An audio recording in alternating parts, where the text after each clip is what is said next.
o Livro dos Espíritos, esta primavera do mundo espiritual, do nosso crescimento, como Allan Kardec lhe chamou quando em abril o lançou. Estamos na questão 357, na parte segunda do Mundo Espírita, o Mundo dos Espíritos, capítulo 7, da volta do espírito à vida corporal, união da alma e do corpo, e a questão 357 foi colocada assim: que consequências tem para o espírito o aborto? A espiritualidade responde: é uma existência nulificada e que ele terá de recomeçar. É uma existência nulificada, uma existência nula, e que o espírito que foi vítima desse aborto terá que recomeçar um dia. O aborto é um crime contra a vida. É um crime que se expande na atualidade. Verdadeiramente, sim, o aborto não é uma existência nula, pois tudo carrega consigo uma lição valiosa. Então não é uma existência nula, nem para quem aborta, ou faz o aborto, ou deixa, ou autoriza que pratiquem o aborto, que lhe provoquem, nem para o espírito que não pode nascer, porque não tem o corpo, porque o corpo é morto. A natureza é Deus, e Deus não perde tempo, portanto não há aqui uma perca de tempo, o tempo que foi Ele mesmo que fez.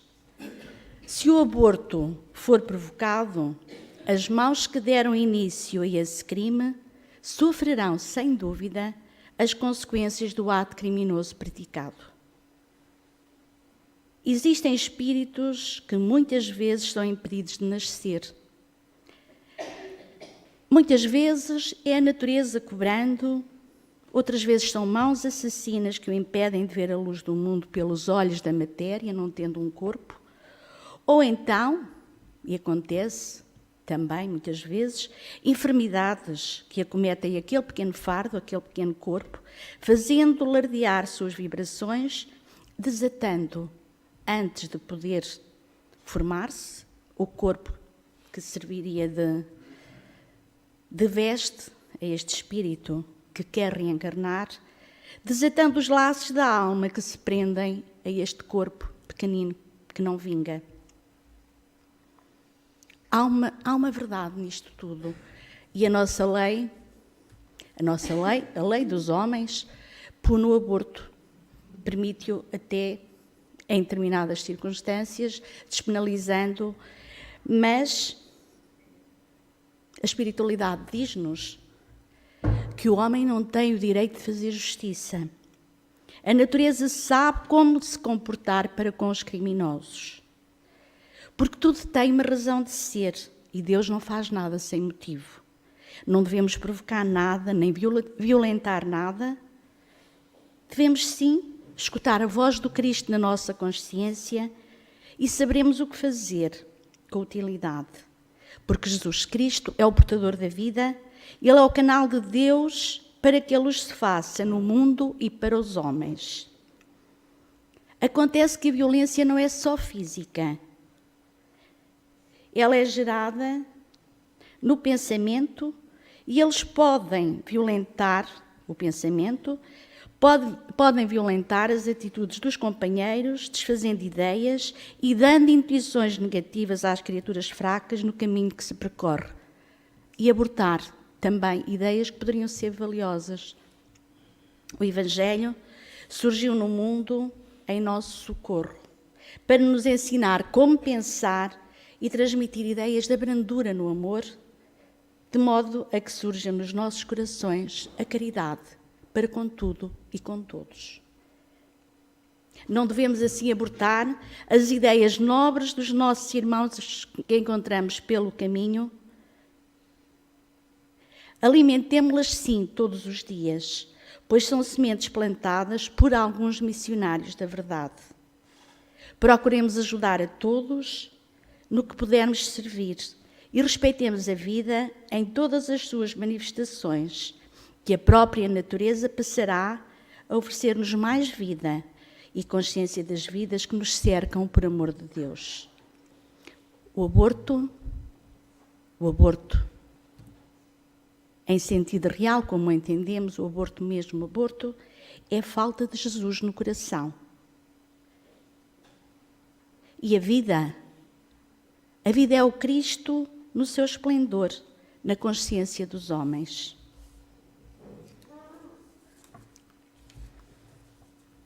Questão 358. Constitui crime a provocação do aborto em qualquer período da gestação?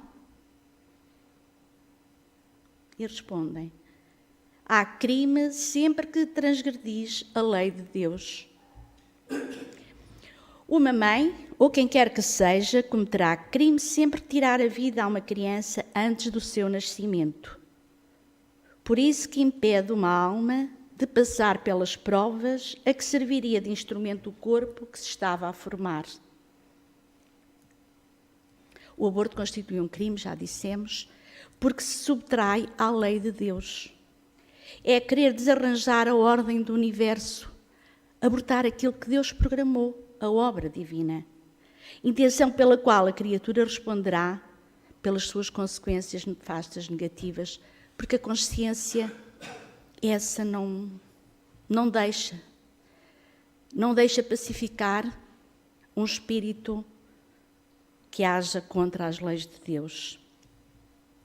O apelo que a espiritualidade faz aos homens é que reconsiderem muito sobre este facto, que analisem e que analisemos, cada um de nós, que aqui está, antes de praticar este ato nefasto de falta de amor, lembrando-se da vida que somente pertence ao Criador.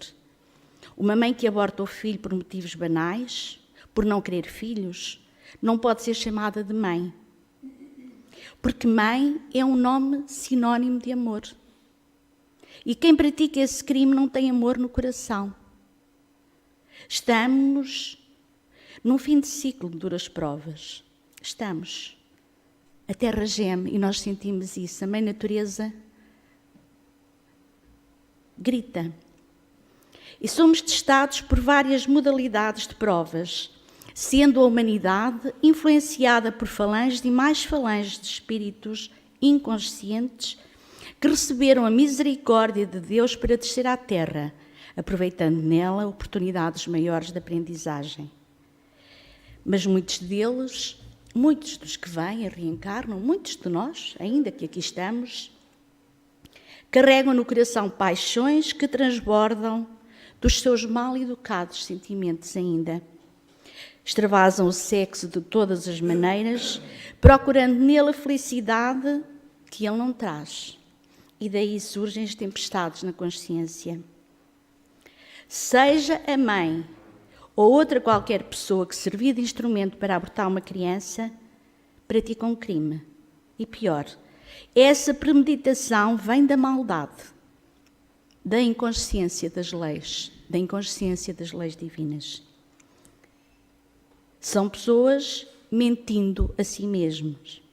É o fantasma do desculpismo que pretende enganar a consciência, sob a alegação de que os tempos atuais não permitem ter mais um filho, ou dois, ou às vezes nenhum, que a vida está cara, que a escola é difícil, que falta condições de habitabilidade e não se pode ter outro filho, que não se encontra uma empregada com facilidade para tomar conta dos filhos, que a mãe, o pai, a mulher e o marido precisam de trabalhar e daí por diante. São estas as desculpas mais comuns que usamos quando, não querendo um filho, não querendo permitir o renascimento de alguém, a reencarnação de alguém, se opte por abortar. E agora imaginemos e pensemos, quando chegar a vez de algum de nós que possa ter praticado ou provocado um aborto, ou dos nossos companheiros que já o praticaram e provocaram, quando chegar a hora de reencarnarmos. Quando essa necessidade de reencarnar nos levar a chorar também, a pensar que alguém nos vai abortar e impedir de renascer. Esta é a lei. Esta é a lei. O que sentirão eles, por sua vez, quando são banidos também do ventre materno? Não é? Expulsos da barriga da mãe. Que sentirá esse espírito? Que eles pensem, eles e nós, e que tornemos a pensar, que se medite e que se torne a meditar no que há de vir, no futuro, no amanhã, que a sua consciência em Cristo responderá por meio dos seus pensamentos. E o aborto é dos crimes de maior monta. Porquê? Matar alguém, aqui fala em matar, meu Deus, mas matar alguém da nossa altura, que tem capacidade de se defender até, ou que pode defender-se, é um crime de onde achamos tão vil, tão mau matar. Então, pensemos, no aborto, mata-se quem não tem meios de defender a própria vida. É um corpo que se encontra em formação. Não pode fazer nada.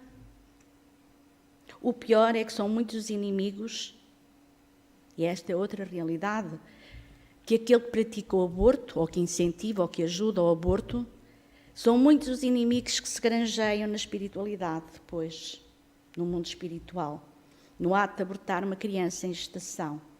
Existem igualmente muitos tipos de aborto noutras faixas da vida. E é interessante como Miramês nos fala de outros tipos de aborto. Achei muito interessante, porque nós falávamos aqui de abortos de corpos, não é? E o impedimento da reencarnação do espírito. Mas também podemos abortar ideias alheias, ideias que podem vir a fazer muito bem à humanidade. E com a nossa frequente e insistente indiferença e a dizer isso não presta, não vais para a frente, não faças, praticamos o aborto porque as pessoas que têm essas ideias e confiam em nós e esperam o nosso apoio para levá-las por diante, desanimam e as ideias acabam por abortar também, e algo que poderia ser muito bom para a humanidade desvanece e não produz o que deveria produzir. Matamos ideias antes delas nascerem. É importante, assim, ponderar, pensar, ajudar a vida, alimentar bons pensamentos no autoaperfeiçoamento, ajudando os outros a se fortificarem, a fortificarem as suas ideias de caridade e de amor, para que o mundo avance nesse sentido mesmo, da fraternidade, da caridade, do amor. É nisto que consiste o amor de Deus sobre todas as coisas e o amor ao próximo, como a nós mesmos. 359. Allan Kardec perguntou: dado o caso que o nascimento da criança pusesse em perigo a vida da mãe dela, haverá crime em sacrificar-se a primeira, a criança, para salvar a segunda? A espiritualidade responde de uma forma que não é definitiva. Preferível é se sacrifique o ser que ainda não existe, se tiver que se sacrificar o que já existe. Vamos ver preferência, preferível. Ora, quando a criança em gestação põe em perigo a vida da mãe, é preferível que sacrifique a vida do nasciturno, mesmo que o coração dos pais, e quantas vezes isso acontece, entre em estado de angústia e de depressão por perder o filho. Porque a mãe, algumas vezes, já tem outro filho que estão sobre a sua tutela, ou pode ainda vir a ter uma criança sem correr perigo de vida. Porque nestes casos, quando há perigo de vida, se tentasse salvar a criança, se morre a mãe, escolhendo-se por salvar a mãe, A espiritualidade acaba por nos dizer que existem inúmeros filhos órfãos, é verdade. Que não o são, mas que não são órfãos da bondade de Deus, que sobrevivem em muitos casos e atingem certa projeção em variadas atividades. No entanto, não seja por isso que vamos sacrificar a mãe para que nasça uma criança já órfã e que sabemos que vai ficar órfã. O Livro dos Espíritos, nesta questão, recomenda que seja preferível sacrificar o que ainda não existe. Assim, não é taxativa a resposta. Atendemos à palavra preferível. Esta resposta mostra-nos um ângulo muito vasto da atividade humana e mesmo espiritual. É preferível, sim, um mal menor, quando não se pode livrar os dois. Mas a doutrina dos espíritos, e vamos aprendendo, orienta-nos na autoeducação, de modo a nos livrarmos de todo o mal, procurando por todos os meios desconhecer os caminhos que possam levar-nos à desarmonia da vida. E um dos modos pelo qual nos dá a perceber alguns vínculos da lei connosco é a meditação, pensar, religar ao Pai, conhecer, porque nós conhecemos seres altamente iluminados que ainda se entregam hoje à meditação todos os dias. E quando se medita, quando nos religamos a Deus, flui para o nosso coração a sede, que é a sede dos nossos sentimentos, a claridade da certeza daquilo que deve ser feito. O que é preferível?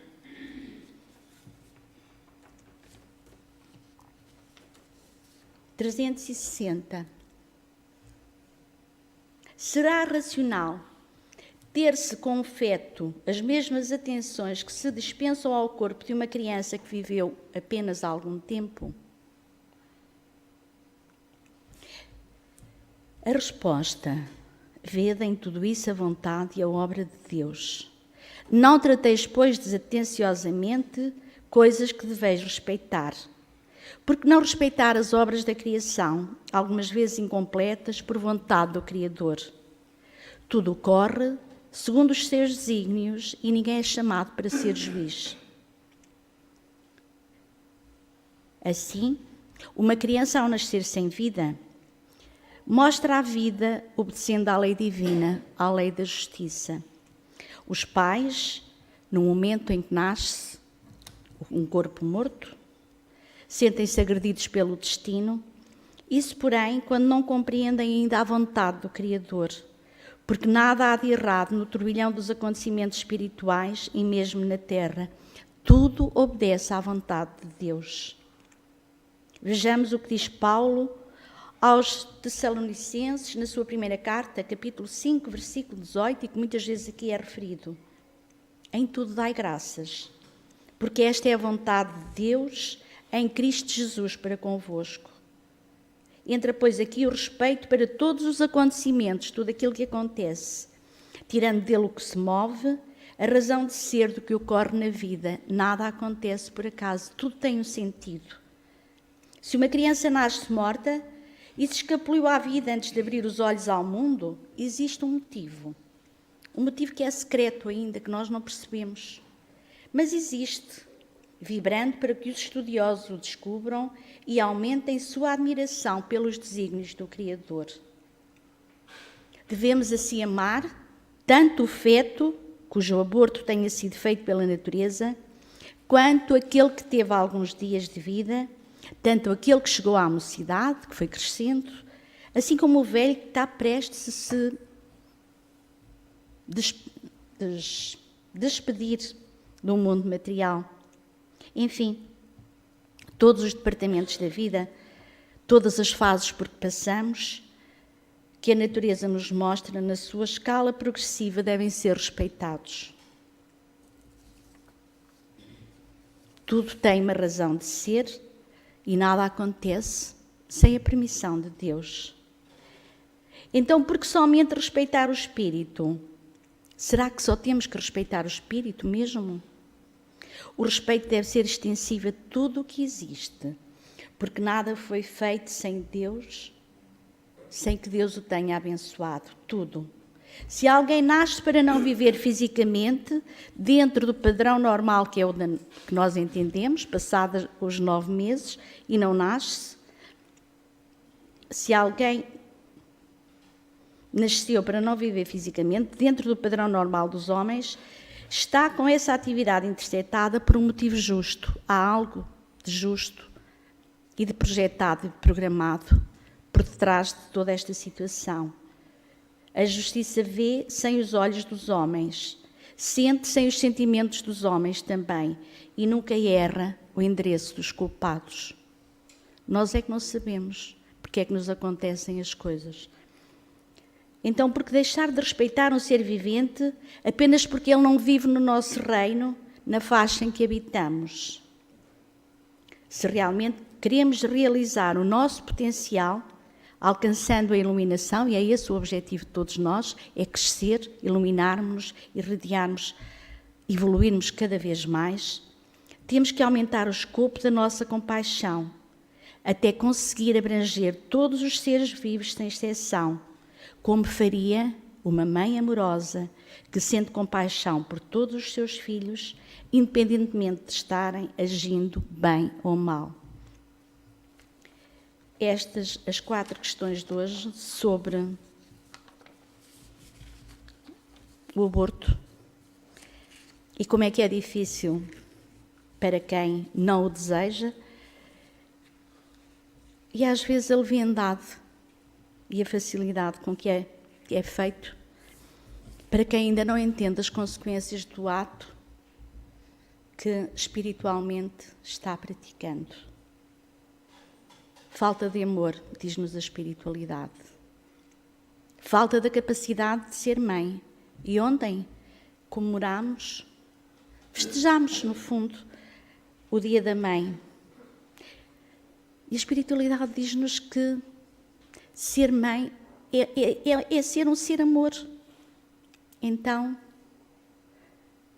que mãe nenhuma tem coragem e consegue decidir em consciência, a não ser que seja muito egoísta e não é mãe, decidir ou permitir que algo que já está no seu ventre seja abortado